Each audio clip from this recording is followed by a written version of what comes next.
చిరస్మరణీయమైన ముద్ర వేసుకున్న మహనీయులు పెద్దలు సురవరం సుధాకర్ రెడ్డి గారి మరణం మా అందరినీ కూడా తీవ్రమైన ఆవేదనకు, తీవ్రమైన దిగ్భ్రాంతికి గురిచేసింది. వారు అంచెలంచెలుగా ఒక విద్యార్థి నాయకుడిగా తన ప్రస్థానాన్ని ప్రారంభించి ఒక జాతీయ పార్టీకి జాతీయ స్థాయిలో ప్రధాన కార్యదర్శిగా 7 ఏళ్ల పాటు బాధ్యతలు నిర్వహించడం అంటే సామాన్యమైన విషయం కాదు. నిబద్ధతతో మొదటి నుండి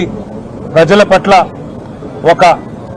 స్పష్టమైన ప్రజా సమస్యల పట్ల ఒక స్పష్టమైన అవగాహనతో అన్ని ప్రజా సమస్యల విషయంలో కూడా క్రియాశీలంగా వ్యవహరించిన సురవరం గారు మన మధ్య లేకపోవడం అనేది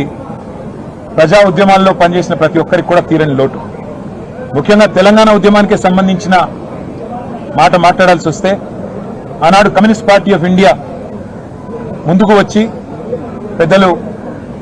ప్రణబ్ ముఖర్జీ గారి కమిటీ ఆనాడు కేంద్ర ప్రభుత్వం ఏర్పాటు చేస్తే యూపీఏలో ముందుకు వచ్చి ఆనాడు కమ్యూనిస్ట్ పార్టీ ఆఫ్ ఇండియా మద్దతు తెలపడం, పార్లమెంట్ ఉభయ సభల్లో కూడా వారు మద్దతు ఇవ్వడం, మా వినోద్ గారు అదేవిధంగా మా గౌరవ పార్లమెంట్ సభ్యులందరూ ఆనాడు ప్రత్యేకంగా జాతీయ స్థాయిలో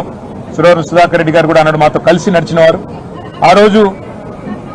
జాతీయ స్థాయిలో వారితో పాటు కలిసి పనిచేసే ఒక అవకాశం కూడా మా పార్టీకి కలిగింది. వాళ్ళ పెద్దలు కేసీఆర్ గారు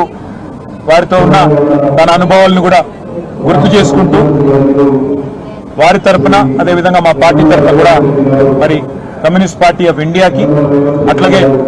ఈ రాష్ట్రంలోని ప్రజా ఉద్యమాల్లో పాల్గొన్న ప్రతి ఒక్కరికి, వారితో పాటు ముఖ్యంగా సురవరం గారి కుటుంబం వారి శ్రీమతి విజయలక్ష్మి గారికి, వారి అబ్బాయి కపిల్ గారికి, అదేవిధంగా కమ్యూనిస్ట్ పార్టీ ఆఫ్ ఇండియా అభిమానులకి, కార్యకర్తలందరికీ కూడా మా పార్టీ తరఫున, మా పార్టీ అధ్యక్షులు కేసీఆర్ గారి తరఫున హృదయపూర్వకమైన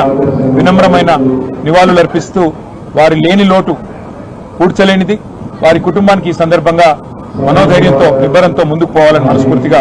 కోరుకుంటూ వారికి మాన్యవాదాలు.